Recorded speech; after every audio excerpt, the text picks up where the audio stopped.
हजुर कृपेश टाइपमा आज शरदपुर 3 तले चोक पारस बस पार्क पछाडि आउनु भएको छ हैन सिक्नलाई राम्रो सिक्नु भएको छ हजुरले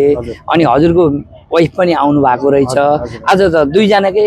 ट्रायलको लागि हो आज दुई जनाकै ट्रायल छ ए आज दुई जनाकै छ हुन्छ राम्रो छ अनि ट्राफिक रुल्सहरु हजुरले बुझ्नु भएको छ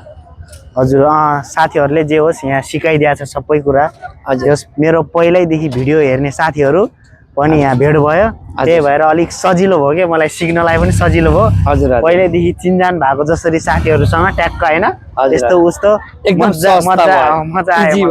हजुर हजुर एकदमै इजी भयो अनि जस्तै अब हामीले एउटा म ट्राफिक रुल्सको कुरा गर्ने गएँ त्यो हामी जुन 8 मा घुम्ने बेला इनलाई चाहिँ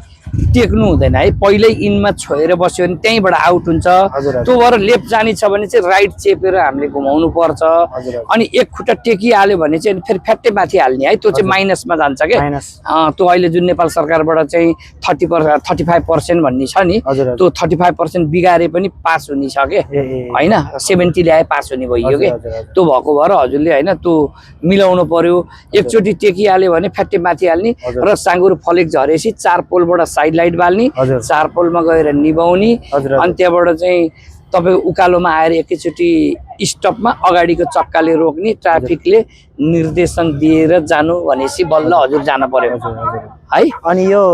उकालोमा ट्याक्क रोक्दाखेरि हामीले बाइक उठाउँदाखेरि अलिकता सर्यो भने फेल हो कि माइनस हैन फेलै हुने हो त्यहाँ चाहिँ फेलै हुन्छ त्यहाँ चाहिँ अंक घट्ने त्यस्तो हुँदैन अनि त्यसमा तपाईले खुट्टा हल्लाउन पनि पाइएन है खुट्टा हल्लाउन मिलेन त्यहाँ चाहिँ एकदम स्ट्यान्ड बाइ बस्नु पर्यो टाउको कन्याउन नि पाइएन अनि हजुर चाहिँ दायाँ बायाँ प्लाक प्लुक हेर्न पनि पाइएन हैन एकदम स्ट्यान्ड बाइ सरले के भन्नुहुन्छ भनेर मात्र कुरेर बस्ने जानु भनेपछि बल्ल जाने अनि सेम ओरालोमा पनि त्यही फलो गर्ने